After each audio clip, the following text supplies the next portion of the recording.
أعوذ بالله من شرور أنفسنا ومن سيئات أعمالنا من يهده الله فلا مضل له ومن يضلله فلا هادي له ونشهد أن لا إله إلا الله ونشهد أن محمدا عبده ورسوله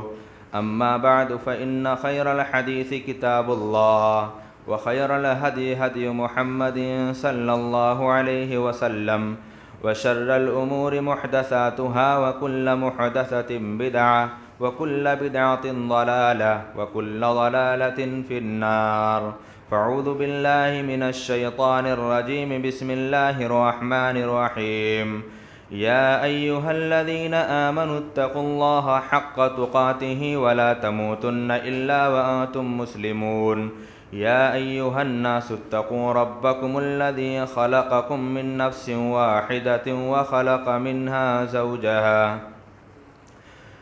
وبث منهما رجالا كثيرا ونساء واتقوا الله الذي تساءلون به والأرحام إن الله كان عليكم رقيبا يا أيها الذين آمنوا اتقوا الله وقولوا قولا سديدا يصلح لكم أعمالكم ويغفر لكم ذنوبكم ومن يطع الله ورسوله فقد فاز فوزا عظيما فأعوذ بالله من الشيطان الرجيم بسم الله الرحمن الرحيم وَكُلًّا نَّقُصُّ عَلَيْكَ مِنْ أَنبَاءِ الرُّسُلِ مَا نُثَبِّتُ بِهِ فُؤَادَكَ وقال الله تعالى في موضع آخر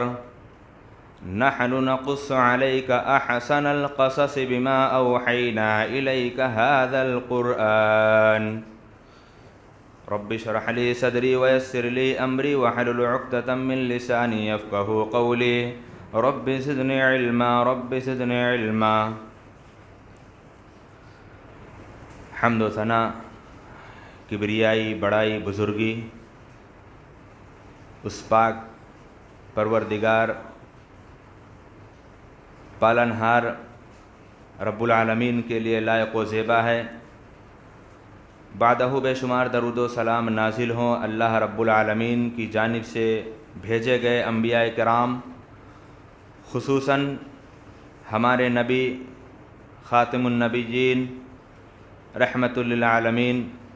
احمد مجتبی محمد مصطفیٰ صلی اللہ علیہ وسلم پر، اللہم صلی علی محمد وبارک وسلم۔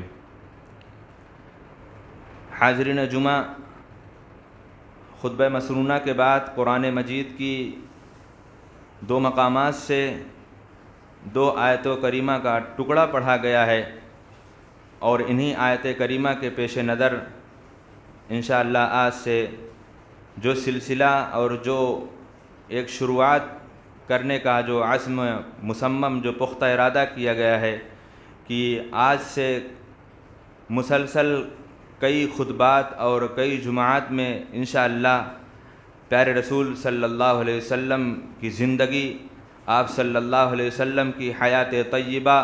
اور آپ صلی اللہ علیہ وسلم کی ہسٹری پر کچھ اللہ رب العالمین نے جو کتاب و سنت میں نقل فرمایا ہے، اور پیارے رسول صلی اللہ علیہ وسلم کی تعلیمات میں جو کچھ ہم سب سے ملتا ہے، ہم جانیں گے کہ پیارے رسول صلی اللہ علیہ وسلم کی زندگی کیسی تھی۔ پیارے رسول صلی اللہ علیہ وسلم کی زندگی اور آپ صلی اللہ علیہ وسلم کی سیرت طیبہ اور آپ صلی اللہ علیہ وسلم کی حیات مبارکہ ہم تمام لوگوں کو جاننا بے حد ضروری، اور ہم تمام لوگوں کے اوپر جاننا اس کا فرض ہے۔ سیرت رسول سے مراد محمد الرسول اللہ صلی اللہ علیہ وسلم کی حیات طیبہ اور آپ صلی اللہ علیہ وسلم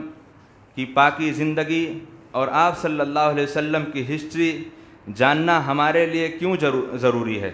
اس کے کچھ وجوہات ہیں، کچھ اسباب ہیں۔ پیارے رسول صلی اللہ علیہ وسلم کی زندگی کے بارے میں جاننا ہمارے لیے اس لیے ضروری ہے، اور امت کے ہر فرض پر اس لیے ضروری ہے کہ ہم آپ کے امتی ہیں،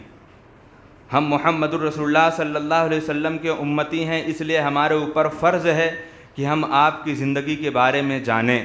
اور آپ صلی اللہ علیہ وسلم کی زندگی کو بغیر جانے اور بغیر آپ صلی اللہ علیہ وسلم کی زندگی کے بارے میں کسی کو اگر کچھ علم نہیں ہے تو یہ آپ صلی اللہ علیہ وسلم سے محبت کرنے میں ناکام رہے گا یہ امتی۔ آپ صلی اللہ علیہ وسلم کو جب تک حقیقی معنوں میں امتی جان نہیں لے گا کہ یہ میرے نبی ہیں، اس وقت تک وہ مکمل طریقے سے محبت کرنے والا نہیں ہوگا۔ آپ صلی اللہ علیہ وسلم کی تعلیمات کیا ہیں، آپ صلی اللہ علیہ وسلم کی خصوصیات کیا ہیں، آپ صلی اللہ علیہ وسلم کو اللہ رب العالمین نے بھیجا ہے تو آپ کی تعلیمات میں سے کیا کیا چیزیں ایسی ہیں اگر جن چیزوں کے بارے میں اگر ہمیں علم ہے تو ہم ان تک عمل کریں گے، لیکن بہت سی ایسی چیزیں ہیں جو ہمیں اس بات کا علم نہیں ہے۔ سیرت رسول صلی اللہ علیہ وسلم کے بارے میں جاننا ہمیں اس وقت ضروری ہو جاتا ہے جب آج کے اس دور حاضر میں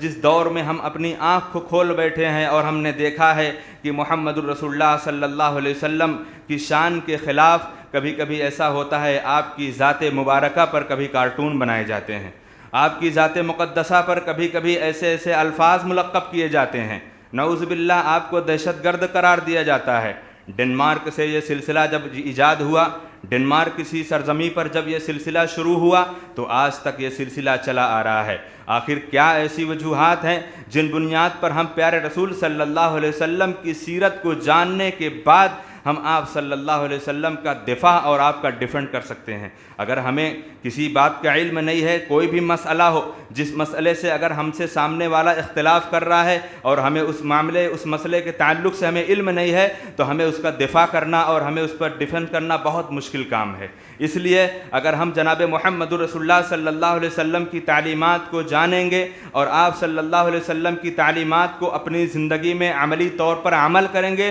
تب غیروں کے اوپر یہ چیز سامنے آئے گی کہ ہاں حقیقت میں وہ محمد رسول اللہ صلی اللہ علیہ وسلم تھے۔ اب آپ کی اور ہماری یہ امت کے ہر فرد کی یہ ذمہ داری ہوتی ہے کہ ہم لوگ جانیں اور ہم لوگ سیکھیں کہ میرے نبی کریم صلی اللہ علیہ وسلم کی آپ صلی اللہ علیہ وسلم سے ولادت سے لے کر اور آپ صلی اللہ علیہ وسلم کی وفات باسعادت تک ہم دیکھیں کہ آپ صلی اللہ علیہ وسلم کا کیا عمل رہا، آپ صلی اللہ علیہ وسلم کا کردار کیا رہا، آپ کی زندگی کیسی گزری اور آپ صلی اللہ علیہ وسلم نے اپنی امت کو کیا تعلیم دی۔ اگر آپ سے ابھی ہم میں سے اگر کوئی ایسا غیر مسلم اگر ہم میں سے کوئی سوال کر لیا تو اس میں اس کا سوال کرنے کا ایک اس کا حق بنتا ہے۔ اگر اس نے سوال کر لیا کہ ہم نے پڑھا ہے کہ تمہارے نبی محمد رسول اللہ صلی اللہ علیہ وسلم نے 10 سالہ مدینہ منورہ کی زندگی میں انہوں نے 80 جنگیں کی تھیں، کیا محمد رسول اللہ صلی اللہ علیہ وسلم نعوذ باللہ کیا وہ امن کے پیکر تھے؟ سامنے والا سوال کرتا ہے، ایک یہودی ہے، ایک کرسچن ہے، ایک غیر مسلم ہے، ایک ہندو ہے، اگر وہ ہم سے سوال کرتا ہے کہ تمہارے نبی کی تعلیمات یہی تھی کہ تمہارے نبی مدینہ منورہ کی 10 سالہ زندگی میں انہوں نے 80 مرتبہ جنگیں کی، وجوہات کیا ہے؟ انشاءاللہ یہ تعلیمات اور یہ علم اور اس کا جواب اور اس کا دفاع انشاءاللہ 2-3 جمعہ کے بعد آئے گا۔ ابھی آپ صلی اللہ علیہ وسلم کا جو یہ سیرت کا اعجاز، سیرت کی اہمیت، اس کو جاننے کے معاملے میں کہ ہم کس طریقے سے آپ صلی اللہ علیہ وسلم کی سیرت کو جانیں اور سیرت کو جاننے کی ہم کس طریقے سے کوشش کریں۔ آج کا مسلم معاشرے کا نیو جنریشن، ہمارا نوجوان دنیا کی ساری چیزوں کا علم رکھتا ہے، اگر ابھی اسے کسی میچ کے کرکٹ کھلاڑی کا نام لیا جائے تو اس کھلاڑی کے نام سے اس کے پورے بایو ڈاٹا پورا ڈیٹیل کھول کے بتا دے گا، اور کسی فلم اسٹار کا نام لیا جائے اس کی پوری سوانح حیات پوری زندگی کھول کر رکھ دے گا۔ لیکن جب میرے نبی محمد رسول اللہ صلی اللہ علیہ وسلم کے بارے میں پوچھا جائے گا اور آج کے نوجوانوں سے، آج کے مسلم نیو جنریشن نوجوانوں سے اگر سوال کیا جاتا ہے کہ ہمارے نبی کا نام کیا تھا، ہمارے نبی کا نام بتاؤ، تو ہمارے نبی کا نام کیا بتاتے ہیں؟ جواب کیا دیتے ہیں پتہ ہے؟ ہمارے نبی کا نام حضور صلی اللہ علیہ وسلم۔ یہ نیو جنریشن، یہ ہمارے نوجوان یہ جواب دیتے ہیں کہ ہمارے نبی کا نام حضور صلی اللہ علیہ وسلم ہے۔ اب بتلاؤ، جس نبی کا امتی، جس نبی کو ماننے والے اور جس نبی سے ہم محبت کرنے والے اور جس نبی سے یہ دعویٰ ہم رکھیں کہ ہم محبت رسول میں سب سے بڑے پیکر ہیں اور ہم سب سے زیادہ آپ سے محبت کرنے والے ہیں، ہم جس سے محبت کریں اس کا نام نہیں پتہ تو یہ کیسی محبت ہے؟ ہم جس سے محبت کریں اس کا نام نہیں پتہ، کام تو دور کی بات ہے، اس کا کام کیا تھا، اس کا مشن کیا تھا، اس کا ٹارگٹ کیا تھا، اس کا ہدف کیا تھا. اگر ہمیں اس کا پتہ نہیں ہے تو نام تو کم از کم پتہ ہونا چاہیے. نام بھی نہیں پتہ. یہ ہماری نیو جنریشن کی یہ ان کی حالت ہے. اگر یہی حالت ہماری رہی، یہی حالت ہماری زندگی کے اندر گزر گئی تو اللہ ہماری دنیا کی زندگی تو برباد ہوئی ہی، ہماری آخرت کی زندگی بھی برباد ہوگی. ہم آخرت میں رب العالمین کے سامنے کھڑے ہو کر جواب دینے والے نہیں بنیں گے کہ ہم نے محمد رسول اللہ صلی اللہ علیہ وسلم کی امتی ہونے کا ہمیں یہ شرف حاصل تھا، لیکن ہم نے اس نبی کو جانا ہی نہیں کہ اس نبی کا نام کیا تھا. ہم نے اس نبی کو جانا ہی نہیں، اس نبی کا نام کیا تھا. جناب محمد رسول اللہ صلی اللہ علیہ وسلم کی خصوصیت، آپ صلی اللہ علیہ وسلم کی بزرگی اور آپ صلی اللہ علیہ وسلم کی پاکی، یہ ہمارا ایمان ہے، یہ ہمارا عقیدہ ہے، یہ ہمارا ایمان ہے، یہ ہمارا عقیدہ ہے کہ حضرت آدم علیہ السلام سے لے کر قیامت کی صبح تک محمد الرسول اللہ صلی اللہ علیہ وسلم سے بڑا انسان، بڑا آدمی نہیں آنے والا. یہ ہمارا ایمان ہے، یہ ہمارا عقیدہ ہے. اور اسی عقیدے کی بنیاد پر ایک بات اور، یہ ہمارا چیلنج ہے، یہ ہمارا چیلنج ہے کہ ساری دنیا، جب سے دنیا قائم ہوئی ہے، ایک ایسی شخصیت ہے اور یہ ایک ایسی ذات ہے جس ذات کے بارے میں جتنی کتابیں لکھی گئیں اور جتنے لوگوں نے پڑھا ہے، اور اگر زیادہ آج بھی دیکھا جائے تو جتنی کتابیں لوگوں نے لکھ رکھی ہیں، وہ محمد الرسول اللہ صلی اللہ علیہ وسلم ہی کی ایک ایسی ذات ہے جو سب سے زیادہ پڑھی جانے والی، سب سے زیادہ نام لینے والے ہیں. غیر مسلم کے یہاں، کرسچنوں کے یہاں، یہودیوں کے یہاں، عیسائیوں کے یہاں اور غیر مسلموں ہندوؤں کے یہاں بھی ہمارے محمد رسول اللہ صلی اللہ علیہ وسلم کی ہسٹری اور آپ کی تعریف پر اور آپ کی زندگی پر ان کے پاس بھی کتابیں موجود ہیں اور وہ بھی پڑھتے ہیں. یہ میرے نبی کریم صلی اللہ علیہ وسلم کی خصوصیت اور یہ میرے نبی کی سیرت، یہ میرے نبی کی زندگی کا ایک اعجاز تھا، ایک معجزہ تھا کہ اللہ رب العالمین نے دیا. اور آج بھی اس دنیا کے اندر بہت سے ایسے لوگ ہیں جو جناب محمد رسول اللہ صلی اللہ علیہ وسلم، اپنوں کی بات نہیں کر رہا ہوں، غیروں کی بات کر رہا ہوں، جو محمد رسول اللہ صلی اللہ علیہ وسلم کی سیرت کو پڑھ کر اور آپ کی زندگی کو پڑھ کر اور آپ کو نمونہ اور آپ کو آئیڈیل اور پیشوا مان کر وہ آپ پر ایمان لانے کو تیار ہو جاتے ہیں. آپ کی سیرت، آپ کا کیریکٹر، آپ کا اخلاق اتنا اعلیٰ، آپ صلی اللہ علیہ وسلم کی زندگی، آپ صلی اللہ علیہ وسلم کی زندگی ایسی پاک زندگی، کوئی ایسی زندگی نہیں جو محمد الرسول اللہ صلی اللہ علیہ وسلم کی مقابلے میں کوئی زندگی ہو. وہ ایک ذات، وہ ایک ایسا انسان اور وہ ایک ایسی شخصیت جو ایک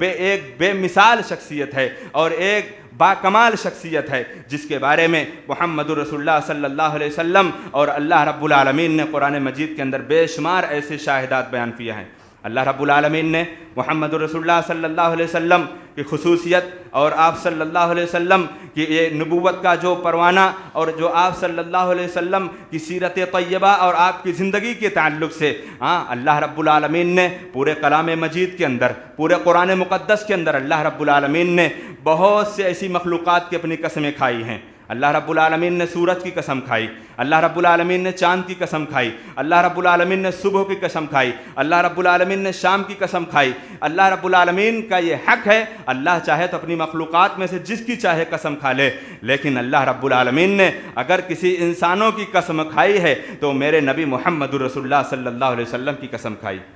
سورہ حجر کا مطالعہ کرو. سورہ حجر قرآن مجید کی ایک سورت ہے، اس سورت کا مطالعہ کرو. اس میں اللہ رب العالمین نے بے شمار ایسی قوموں کا تذکرہ کرتے ہوئے ایک قوم لوط کا تذکرہ آتا ہے، لوط علیہ السلام کی قوم کا تذکرہ آتا ہے. ہم میں سے بہت سے ایسے لوگ ہیں جو لوط علیہ السلام کی قوم والوں کی زندگی سے وہ واقف ہوں گے کہ ان کی قوم والوں کے اندر وہ بدکاریاں اور ان کی قوم والوں کے اندر وہ لواطت اور وہ ایسی بدفعلی کہ میں ملوث ہو گئے تھے کہ اللہ رب العالمین کی جانب سے جب دو فرشتے حضرت لوط علیہ السلام کے گھر کی جانب آ رہے ہیں، حضرت لوط علیہ السلام کے گھر کی جانب جب ایک خوبصورت فرشتے اللہ رب العالمین کی جانب سے بھیجے گئے، جب وہ فرشتے حضرت لوط علیہ السلام کے گھر کی طرف پہنچتے ہیں تو قوم والوں کے اندر وہ بدفعلی اور وہ برا کام کرنے کا ارادہ بن کر وہ ان کے پیچھے پڑ جاتے ہیں. لیکن اللہ رب العالمین نے قسم کھائی، اللہ رب العالمین نے کہا لعمرک انہم لفی سکرتہم یعمہون، لعمرک انہم لفی سکرتہم یعمہون، کہ اے میرے نبی، اے میرے بندے، اللہ رب العالمین آپ کی قسم کھا رہا ہے، آپ کی عمر کی قسم کھا رہا ہے، آپ کی زندگی کی قسم کھا رہا ہے۔ اور اللہ نے کہا لعمرک انہم لفی سکرتہم یعمہون، کہ اے میرے نبی آپ کی زندگی کی قسم کہ وہ قوم لوط کے وہ لوگ اتنے اندھے ہو چکے تھے اور اپنے نشے میں مدہوش ہو چکے تھے۔ ان کی برائیوں کا یہ عالم تھا، ان کی برائیوں کا یہ عالم تھا کہ اِنَّکُمْ لَتَأْتُونَ الرِّجَالَ شَهْوَةً مِّن دُونِ النِّسَاءِ، کہ وہ اپنی شہوت کو پوری کرنے کے لیے وہ عورتوں کو چھوڑ کر مردوں کے پاس جایا کرتے تھے۔ یہ قوم لوط کی بدفعلی تھی، اللہ کا عذاب آیا، اللہ نے اٹھا کر پوری کی پوری قوم کو پلٹ دیا۔ تو یہاں عرض کرنے کا مقصد کہ آپ صلی اللہ علیہ وسلم کی ذات کا وہ مقام، وہ مرتبہ، اور آپ صلی اللہ علیہ وسلم کا یہ معجزہ، یہ آپ صلی اللہ علیہ وسلم کے لیے خاص تھا۔ اور آپ صلی اللہ علیہ وسلم کے بعد اللہ رب العالمین اگر کسی مخلوق کی قسم کھانا چاہے تو کھا سکتا ہے، لیکن کسی انسان کو یہ حق نہیں کہ وہ اپنے آپ میں بیٹھے بیٹھے کہے قرآن کی قسم، مسجد میں بیٹھا ہوں مسجد کی قسم، اللہ رب العالمین کے علاوہ کہے اولاد کی قسم، اپنی روزی کی قسم۔ یہ شرکیہ قسمیں ہیں، یہ شرک والے قسمیں ہیں۔ اللہ کا کلام ہے، قرآن مجید ہے، اگر آپ اللہ کے کلام کی قسم کھاتے ہو تو آپ شرک کرنے والے ہو۔ آپ اللہ کے گھر میں بیٹھے ہو اور یہ شہادت دے رہے ہو کہ میں اللہ کے گھر میں بیٹھا ہوں، جھوٹ نہیں بول رہا ہوں، اللہ کے گھر میں بیٹھ کر تم جھوٹی قسمیں کھا رہے ہو، اپنی اولاد کی قسمیں کھا رہے ہو۔ یہ تعلیمات ہیں، یہ پیارے رسول صلی اللہ علیہ وسلم کی سیرت کو اگر ہم پڑھیں گے تو ہماری زندگی کے اندر اس چیز کا احساس ہوگا کہ پیارے رسول صلی اللہ علیہ وسلم یقینی معنوں میں آپ صلی اللہ علیہ وسلم کامل نمونہ تھے، کامل آپ صلی اللہ علیہ وسلم آئیڈیل تھے۔ اور اللہ رب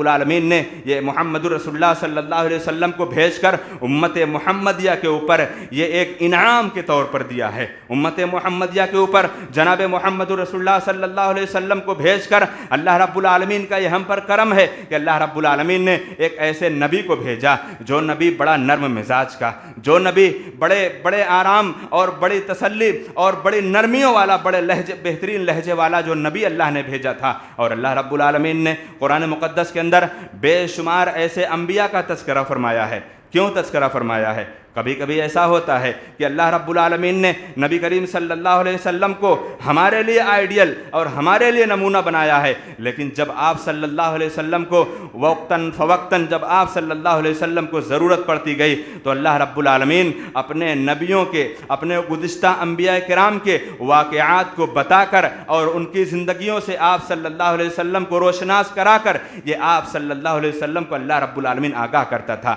کہ اے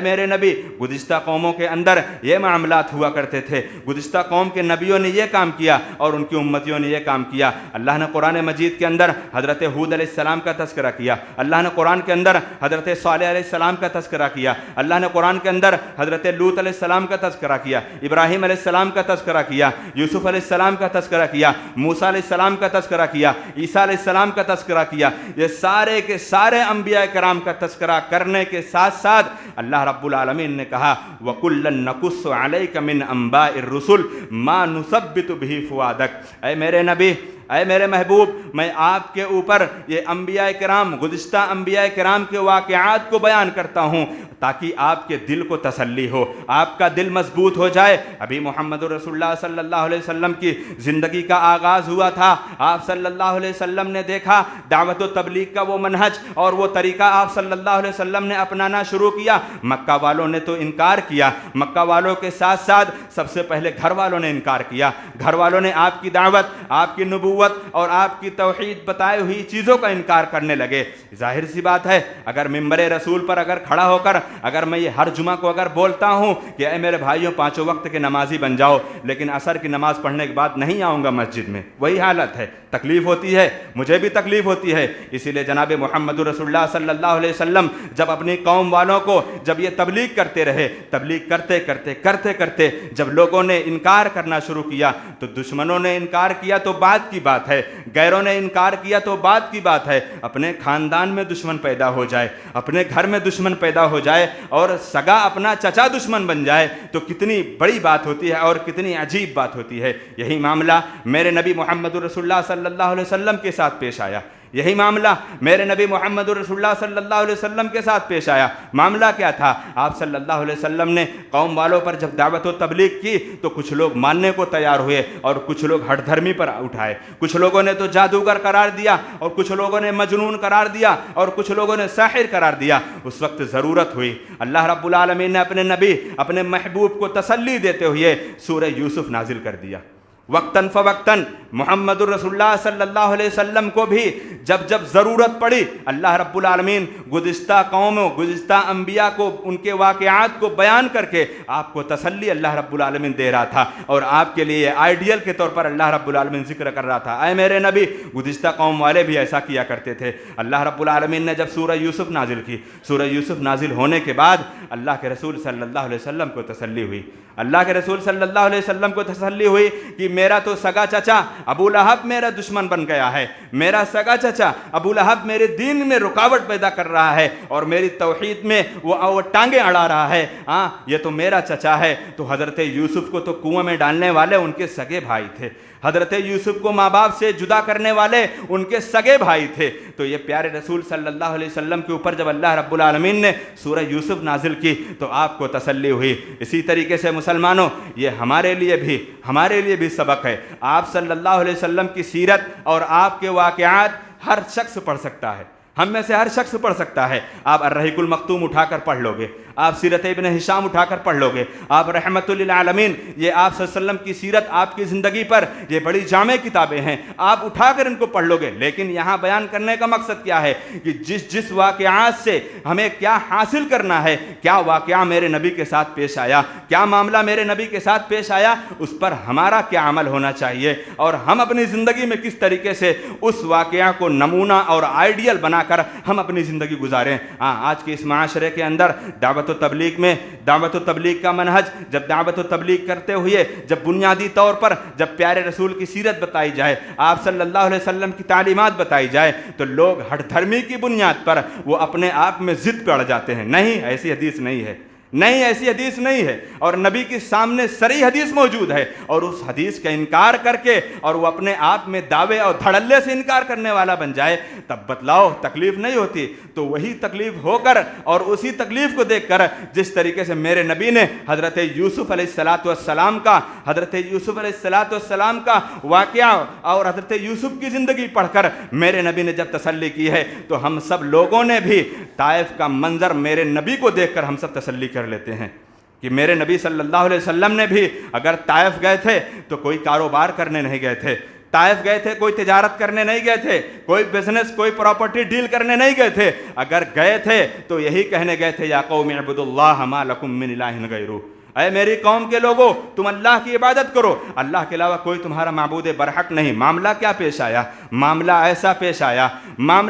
پیش آیا کہ جناب محمد الرسول اللہ صلی اللہ علیہ وسلم کی بات ماننے تو دور کی بات ہے، انہوں نے اپنے آپ صلی اللہ علیہ وسلم کے پیچھے ان کے بڑے بڑے سرداروں نے اوباشوں اور بدماشوں کو آپ کے پیچھے لگا دیا، نعوذ باللہ، اللہ اکبر۔ اللہ رب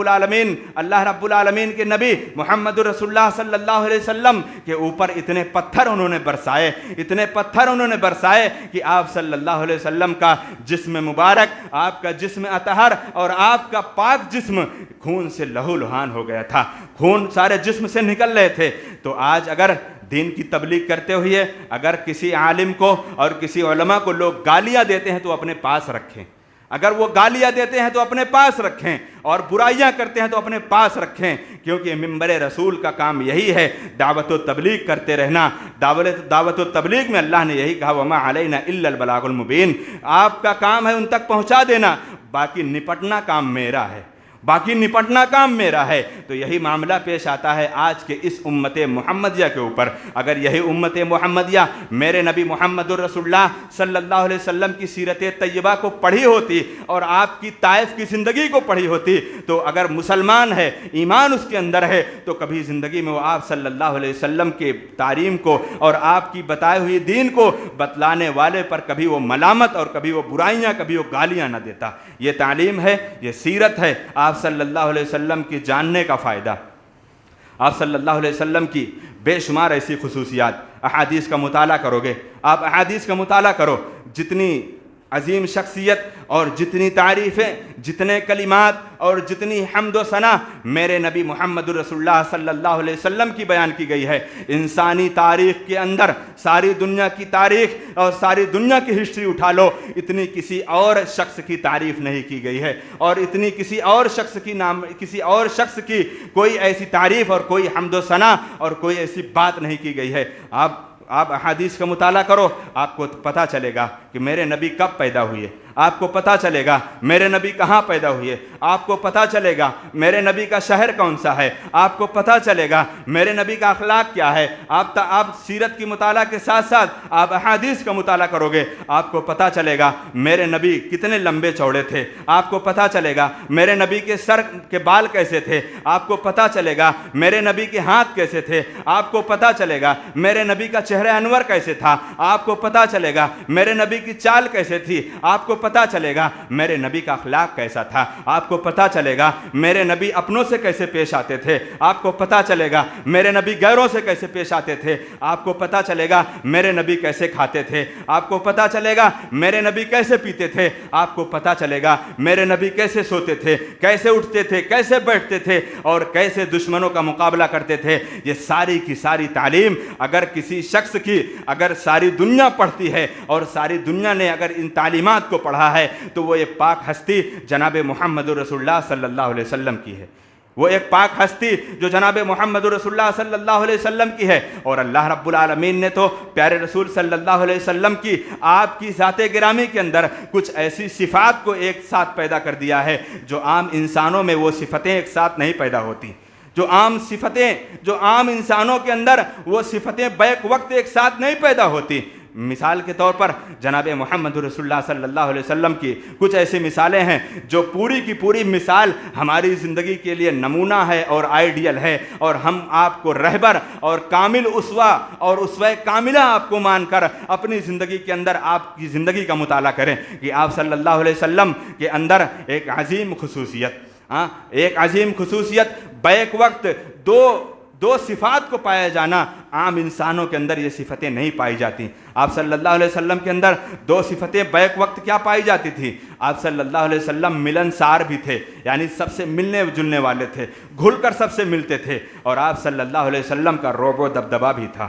آپ صلی اللہ علیہ وسلم جہاں ملنسار بھی تھے وہیں پر آپ کا رعب و دبدبہ بھی تھا، اور ملنسار اور رعب و دبدبہ یہ دو متضاد صفتیں ہیں۔ اگر جس انسان کے اندر اگر ملنسار کی صفت یعنی ملنے جلنے والی، سب کے ساتھ اٹھ بیٹھنے والی اور گھل مل کر سب کے ساتھ رہنے والی اگر یہ صفت اگر پائی جاتی ہے تو یقیناً اس کے اندر وہ دوسری صفت نہیں پائی جائے گی۔ کیوں؟ کیونکہ جب سب سے ملنا جلنا اٹھنا بیٹھنا ایک ساتھ ہوگا تو رعب و دبدبہ سامنے والے کا ختم ہو جائے گا، سامنے والا ہم سے ڈرے گا نہیں، سامنے والا ہم سے خوف نہیں کھائے گا۔ اور میرے نبی کریم محمد رسول اللہ صلی اللہ علیہ وسلم کے اندر یہ عظیم صفات اس طریقے سے تھی کہ بعض دفعہ جو لوگ آیا کرتے تھے، دور دراز سے جو لوگ ملنے آیا کرتے تھے، آپ صلی اللہ علیہ وسلم صحابہ کرام کے درمیان گھل مل کر بیٹھے رہا کرتے تھے، اور کچھ موقع پر تو ایسا ہوا کہ آپ صلی اللہ علیہ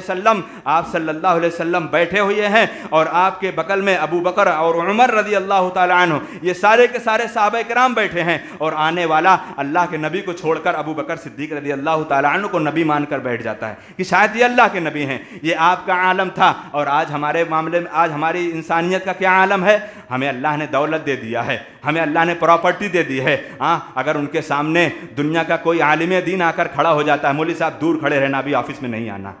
مولوی صاحب دور کھڑے رہنا، ابھی آفس میں نہیں آنا، یہ ہمارا عالم ہے۔ اور میرے نبی کا عالم کیا تھا؟ میرے نبی کریم صلی اللہ علیہ وسلم کو لوگ پہچان بھی نہیں پاتے تھے کہ یہ صحابہ ہیں یا نبی ہیں، اور حضرت ابو بکر صدیق رضی اللہ تعالی عنہ سے مل کر لوگ چلے جاتے تھے کہ شاید یہ اللہ کے رسول ہیں۔ یہ عالم تھا میرے نبی کا، اور ہمارا عالم کیا ہے ہم خود اپنے اندر پیدا کر لیں۔ پیارے رسول صلی اللہ علیہ وسلم کی ایک صفت یہ ملنسار، ملنے والی صفت، اور دوسری صفت رعب و دبدبہ۔ مثال کے طور پر آپ صلی اللہ علیہ وسلم کا رعب و دبدبہ دیکھو۔ ایک مرتبہ چار رکعت کی نماز ہے، 4 رکعت کی نماز ہے، اب ظہر کی نماز ہے یا عشاء کی نماز ہے یا عصر کی نماز ہے، اس 4 رکعت والی نماز کو پیارے رسول صلی اللہ علیہ وسلم 2 رکعت پڑھا کر سلام پھیر کر اٹھ کر چل دیے۔ یہ آپ کا رعب و دبدبہ دیکھو، 2 رکعت آپ نے پڑھائی اور 2 رکعت پڑھا کر آپ سلام پھیر دیے اور اٹھ کر چل دیے۔ سارے صحابہ کو اس بات کا علم ہے، آپ صلی اللہ علیہ وسلم نماز کو آپ نے 2 رکعت پڑھائی ہے، اور جبکہ یہ 4 رکعت والی نماز تھی، کسی کی ہمت نہیں پڑ رہی ہے۔ مفسرین نے اور محدثین نے ذکر کیا ہے، لمبی حدیث ہے، کہ اس قوم کے اندر اور اس جماعت کے اندر ابو بکر صدیق رضی اللہ تعالیٰ عنہ، عمر فاروق رضی اللہ تعالیٰ عنہ، عثمان غنی اور علی رضی اللہ تعالیٰ عنہ، یہ چاروں کے چارے خلیفہ اللہ کے رسول کے پاس بیٹھے تھے، لیکن کسی کی ہمت اور کسی کی جرات نہیں ہوئی کہ اللہ کے رسول سے پوچھیں کہ اللہ کے رسول 4 رکعت والی آپ 2 رکعت پڑھا کر سلام پھیر دیے۔ سارے لوگ باہر نکل گئے، اللہ کے رسول صلی اللہ علیہ وسلم ایک درخت کے پاس کھڑے ہو کر، آپ ٹیک لگا کر کھڑے ہیں، اور صحابہ کرام میں آپس میں، جیسے ابھی یہیں پر مسجد میں اگر 4 رکعت کی نماز ہے، 2 رکعت پڑھا کر سلام پھیر دو، تو سلام پھیرنے کے بعد آپس میں گفتگو ہوگی، ارے کیا بات ہے 2 رکعت نماز ہو گئی، ایسے صحابہ گفتگو کر رہے تھے۔ پیارے رسول صلی اللہ علیہ وسلم کے سے پاس جانے کی کسی کی جرت نہیں ہوئی، تو صحابہ کرام نے کہا اس وقت ایک ایسے صحابی ہیں جو اللہ کے رسول سے جا کر پوچھ سکتے ہیں، جو اللہ کے رسول سے جا کر پوچھ سکتے ہیں، اور ہم میں کسی کی جرت، کسی کی ہمت نہیں ہے۔ اور وہ صحابی، ان کو اللہ کے رسول صلی اللہ علیہ وسلم محبت سے، اور ان کو آپ صلی اللہ علیہ وسلم ان سے مذاق کیا کرتے تھے، وہ ذوالیدین ان کا لقب آپ صلی اللہ علیہ وسلم نے دے دیا تھا۔ وہ صحابی ذوالیدین، وہ آپ صلی اللہ علیہ وسلم کے ساتھ بہت محنت کیا کرتے تھے، بہت ساتھ، اور ان کا ہاتھ لمبا لمبا تھا، تو ان کو ذوالیدین کا لقب آپ صلی اللہ علیہ وسلم نے دے دیا تھا۔ تو صحابہ کرام نے کہا جاؤ آپ پوچھو اللہ کے رسول صلی اللہ علیہ وسلم سے، یہ رعب و دبدبا، کوئی پوچھنے کو تیار نہیں۔ آپ صلی اللہ علیہ وسلم کے پاس پہنچتے ہیں، اور کیا ادب ہے، کیا ادب تھا صحابہ کرام کا۔ آپ صلی اللہ علیہ وسلم کے پاس پہنچے اور انہوں نے کہا اے اللہ کے رسول صلی اللہ علیہ وسلم، پہلے بھولنے کا لفظ نہیں کیا، اور ہمارے معاشرے میں کیا ہے، کوئی عالم ہے، کوئی حافظ ہے، بھول گیا، سلام پھرتے، ارے تم بھول گئے ہو،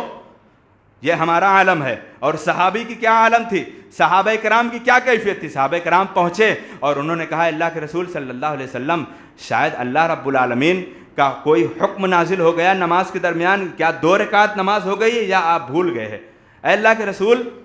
ام قصرت الصلاۃ ام نسیتا، اے اللہ کے رسول کیا نماز کم کر دی گئی ہے یا آپ بھول گئے ہیں؟ تو اللہ کے رسول نے کہا کہ اے صحابہ، یہ ذوالیدین کیا کہہ رہے ہیں، میں نہ بھولا ہوں نہ نماز کم ہوئی ہے۔ تب صحابہ کرام کو یقین ہوگا کہ اب اللہ کے رسول صلی اللہ علیہ وسلم بھول گئے ہیں۔ تو آپ صلی اللہ علیہ وسلم نے سارے صحابہ سے شہادت لی کہ کیا واقعی ذوالیدین یہ بات جو کہنے صحیح ہے؟ تو اللہ کے رسول صلی اللہ علیہ وسلم کو صحابہ کرام نے گواہی دی، اللہ کے رسول ہاں واقعی میں ذوالیدین جو بات کہہ رہے ہیں وہ صحیح بات ہے۔ پھر آپ صلی اللہ علیہ وسلم آئے، نہ کوئی تکبیر، نہ کوئی اقامت، اور نہ تو کوئی وضو، اسی وقت آ کر آپ صلی اللہ علیہ وسلم نے اللہ اکبر کہہ کر 2 رکعت نماز پڑھائی، اور 2 رکعت نماز پڑھا کر آپ نے 2 سجدہ سہو کیا اور سلام پھیر دیا، نماز مکمل ہو گئی۔ اس میں ایک مسئلہ ہمیں کیا ملا، کبھی اگر کوئی نماز پڑھا کر کوئی بھول بھی جائے، سلام بھی پھیر دیا، اٹھ کر چلا جائے، بات چیت بھی کر لے، تو ضروری نہیں ہے کہ پھر سے 4 رکعت پڑھی جائے، اسی 2 رکعت یا اسی 1 رکعت کو جو چھٹی ہے اس کو 1 رکعت پڑھ کر سجدہ سہو کر لے، نماز مکمل ہے۔ یہ میرے نبی کریم صلی اللہ علیہ وسلم کا عمل تھا۔ تو عرض کرنے کا مقصد کیا ہے کہ آپ صلی اللہ علیہ وسلم ملنسار بھی تھے اور آپ کا رعب و دبدبا بھی تھا۔ یہ میرے نبی کریم صلی اللہ علیہ وسلم کے اندر 2 عظیم صفتیں ایک ساتھ جمع ہو گئیں، اور اللہ کے رسول صلی اللہ علیہ وسلم کی ایک عظیم خصوصیت، جو 2 صفتیں ایک ساتھ پائی جا رہی ہیں۔ آپ بتلاؤ، اگر جو شخص بہادر ہوگا، جو طاقتور ہوگا، جو کمانڈر ہوگا، اور جو فوجوں میں رہ کر جو دشمنوں کا مقابلہ کرنے کے لیے جو اپنے ہاتھوں سے گولیاں چلاتا ہوگا، بتاؤ اس کا ہاتھ کیسا ہوگا؟ آپ یہی کہو گے کہ اس کا ہاتھ بڑا طاقتور ہوگا، اور وہ بڑا شجاعت ہوگا، اور وہ بڑا طاقتور کے ساتھ ساتھ بڑا ہمت والا ہوگا۔ لیکن پیارے رسول صلی اللہ علیہ وسلم کا معاملہ دیکھو، غزوہ حنین ہے، جنگ حنین کا موقع ہے، اور جنگ حنین کے موقع پر اللہ کے رسول صلی اللہ علیہ وسلم نے دیکھا کچھ موقع پر صحابہ کرام جب کافروں کی طرف سے، دشمنوں کی طرف سے جب تیر کی برسات ہونے لگی تو کچھ صحابہ کرام پیچھے ہٹنے لگے۔ میرے نبی کریم صلی اللہ علیہ وسلم بہادر بھی تھے اور نرم مزاج بھی تھے، بہادر بھی تھے، شجاعت بھی تھی، اور نرم مزاجی بھی تھی آپ کے اندر۔ تو آپ صلی اللہ علیہ وسلم نے دیکھا صحابہ کرام پیچھے ہٹنے لگے، آپ صلی اللہ علیہ وسلم اکیلے تنہا، سیرت نگاروں نے لکھا ہے کہ آپ صلی اللہ علیہ وسلم نے اپنے ہاتھوں میں تلوار کو لہراتے ہوئے تلوار کو لہراتے ہوئے ایک نعرہ لگایا اور آپ صلی اللہ علیہ وسلم کافروں کے سامنے جا کر کہتے ہیں کہ میں اللہ کا سچا نبی ہوں اور میں عبد المطلب کا بیٹا ہوں، میں جھوٹا نبی نہیں ہوں۔ اتنا سننا تھا کہ آپ صلی اللہ علیہ وسلم کی اس تلوار کو دیکھ کر، کہ آپ صلی اللہ علیہ وسلم کی یہ ہمت، یہ بہادری اور یہ شجاعت اور یہ آپ کا ہمت اور یہ حوصلہ جب صحابہ کرام نے دیکھا تو وہ آگے آ کر آپ صلی اللہ علیہ وسلم کا ساتھ دینے لگے۔ اور عنقریب ایسا تھا کہ ہو سکتا تھا کہ کہیں ہماری جماعت اور کہیں صحابہ کرام کی جماعت کہیں شکست تک نہ پہنچتی، لیکن اللہ کے رسول صلی اللہ علیہ وسلم کا یہ معاملہ، یہ شجاعت اور یہ آپ صلی اللہ علیہ وسلم کی بہادری کو دیکھ کر صحابہ کرام آگے بڑھ پڑے۔ اور بعض دفعہ ایسا ہوا، میرے نبی کی بہادری کی کیا عالم، بعض دفعہ ایسا ہوا کہ آپ صلی اللہ علیہ وسلم، حضرت علی رضی اللہ تعالیٰ عنہ بیان کرتے ہیں کہ کچھ جنگوں میں جب چھڑ جاتی تھی تو بعض دفعہ ہم لوگ، حضرت علی کا خود بیان ہے کہ میں اللہ کے رسول صلی اللہ علیہ وسلم کے پیچھے آ کر چھپ جایا کرتا تھا، اپنی جان بچانے کے لیے آپ کے پیچھے آ کر چھپ جایا کرتا تھا۔ میرے نبی کی بہادری کی یہ ہمت اور یہ میرے نبی کا جذبہ تھا، اور نرمی کا کیا عالم تھا۔ حضرت انس بن مالک رضی اللہ تعالیٰ عنہ بیان کرتے ہیں، حضرت انس رضی اللہ تعالیٰ عنہ کا بیان ہے، آپ خود بتاؤ کہ ایک شخص طاقت و قوت والا، ایک شخص ریسلنگ کرنے والا، فائٹنگ کرنے والا، اس کا ہاتھ کیسا ہو سکتا ہے؟ آپ یہی کہو گے بہت سخت ہوگا اور بہت طاقتور ہوگا۔ حضرت انس کا بیان ہے کہ میں نے محمد رسول اللہ صلی اللہ علیہ وسلم سے نرم ہاتھ، میں نے نہ کوئی ریشم کو چھوا ہے اور نہ تو میں نے کوئی ایسی نرم چیز دیکھی ہے جو نبی کریم صلی اللہ علیہ وسلم کی نرماہٹ میں نے آپ کے ہاتھوں میں دیکھی ہے۔ یہ میرے نبی کی خصوصیات، یہ میرے نبی کے اعجاز اور یہ نبی کریم صلی اللہ علیہ وسلم کی سیرت۔ تو اس لیے آپ صلی اللہ علیہ وسلم کی سیرت کو پڑھنے کے ساتھ ساتھ، اگر جب تک ہم نبی کریم صلی اللہ علیہ وسلم کی سیرت کو پڑھیں گے نہیں، اس وقت تک ہم مکمل طریقے سے ہم عمل کرنے والے نہیں بن سکتے ہیں۔ وہ شخص اپنی بات میں جھوٹا ہے، وہ انسان سب سے بڑا جھوٹا ہے، وہ امتی سب سے بڑا جھوٹا ہے جو آپ صلی اللہ علیہ وسلم کو اپنا نبی مانے اور محبت رسول کا دعویٰ کرے اور آپ کی بات کو نہ مانے، آپ کے کام کو نہ مانے اور آپ صلی اللہ علیہ وسلم کی سنت کو ٹھکرا دے، وہ سب سے بڑا جھوٹا ہے۔ سب سے بڑا سچا وہی ہے جس کے بارے میں میرے نبی نے کہا من احب سنتی فقد احبنی ومن احبنی کان معی فی الجنہ۔ جو مجھ سے نام کی محبت کرتا ہے تو سن لے، مجھ سے نام کی محبت کرنے والا جنت میں نہیں جائے گا۔ جو میرا مشن تھا، جو میرا ٹارگٹ تھا اور جو میری تعلیمات تھی، اگر میری تعلیمات پر عمل کرتے ہو تب میرے ساتھ جنت میں جاؤ گے، تب میرے ساتھ جنت میں جاؤ گے۔ اس لیے نبی کریم صلی اللہ علیہ وسلم کی سیرت اور آپ صلی اللہ علیہ وسلم کی سوانح اور آپ صلی اللہ علیہ وسلم کی حیات مبارکہ پڑھنے کی اور ہم سب کو سیکھنے کی اور پڑھنے پڑھانے کی اشد ضرورت ہے اور سخت ضرورت ہے۔ جب تک ہم نبی کریم صلی اللہ علیہ وسلم کی سیرت کو نہیں پڑھیں گے اس وقت تک آپ سے ہم مکمل طریقے سے محبت بھی نہیں کر سکتے اور آپ کی تعلیمات پر ہم عمل بھی نہیں کر سکتے، ناممکن سی چیز ہے۔ اس لیے یہ ابتدائی باتیں تھیں، انشاءاللہ آئندہ خطبات میں یہ نبی کریم صلی اللہ علیہ وسلم کی سیرت اور آپ کی زندگی کے تعلق سے باتیں ہوں گی کہ آپ کی پیدائش سے لے کر آپ کی وفات تک مکی زندگی، مدنی زندگی اور غزوات کا کیا معاملہ، یہ نبی کریم صلی اللہ علیہ وسلم کی سیرت کے حوالے سے بیان کیا جائے گا۔ رب العالمین سے دعا العالمین ہم تمام مسلمان بھائیوں کو جناب محمد رسول اللہ صلی اللہ علیہ وسلم کی سیرت مطہرہ اور آپ کی حیات مبارکہ پڑھنے کی توفیق عنایت فرما دے۔ اللہ رب العالمین امت محمدیہ کے اندر جناب محمد رسول اللہ صلی اللہ علیہ وسلم کی مکمل تعلیمات کو سیکھنے کا ہم تم مسلمانوں کو عادی بنا دے اور ہمارے اندر اللہ رب العالمین تو پختہ ارادہ پیدا کر کہ ہم جناب محمد رسول اللہ صلی اللہ علیہ وسلم کی تعلیمات کو کما حق کو جاننے کی کوشش کریں گے۔ اللہ رب العالمین سے دعا العالمین ہم تمام مسلمان بھائیوں کو حقیقی معنوں میں محمد رسول اللہ صلی اللہ علیہ وسلم کا محب اور آپ کا موتی اور فرما بردار امتی بنا دے۔ اللہ رب العالمین ہم تمام مسلمان بھائیوں کی دعاؤں قبول عطا فرما۔ اللہ رب العالمین تو ہماری عبادتوں کو قبول عطا فرما۔ اللہ رب العالمین جو تیرے گھر سے بھٹکے ہوئے ہیں، اللہ رب العالمین تو توفیق الہی کی بنیاد پر تو اپنے گھر میں انہیں حاضر ہونے کی توفیق عنایت فرما۔ اللہ جو ہمارے بھائی بڑی بڑی بیماریاں اور بڑی بڑی پریشانیاں اور بڑی بڑی تکلیف میں مبتلا ہیں، ہماری مسجد کے سیکریٹری صاحب اس وقت بڑی بیماری میں مبتلا ہیں اور ان کے پاؤں میں ایسی سوجن ہے کہ پاؤں میں پانی آ گیا ہے، آپ تمام احباب سے مخلصانہ اور مؤدبانہ التماس ہے کہ آپ لوگ ان کے لیے شفا یابی کی دعا کریں اور تمام مسلمانوں کی شفا یابی کے لیے دعا کریں کہ اللہ رب العالمین دنیا کے اندر جتنے ہمارے مسلمان بھائی بیمار ہیں اللہ رب العالمین انہیں مکمل شفا یابی نصیب فرما دے۔ اللہ رب العالمین دنیا کے اندر جتنے مسلمان بھائی پریشان حال ہیں، اللہ رب العالمین تو ان کی پریشان حال اور ان کی خستہ حالی کو اللہ رب العالمین تو آسان کر دے۔ اللہ رب العالمین دنیا کے اندر جس طریقے سے ہمارے مسلمان بھائی کافروں اور یہودیوں اور ظلم و بربریت کے شکار ہیں، اللہ رب العالمین تو ہم مسلمان بھائیوں کی تو مدد فرما دے۔ اللہ رب العالمین جو دنیا سے کوچ کر گئے ہیں، اللہ انہیں کروڑ جنت الفردوس میں اعلیٰ مقام نصیب فرما دے۔ بارک اللہ لنا ولکم فی القرآن العظیم ونفعنی وإیاکم بالآیات والذکر الحکیم، انہ تعالی جواد الکلیم ملک بر رؤوف رحیم۔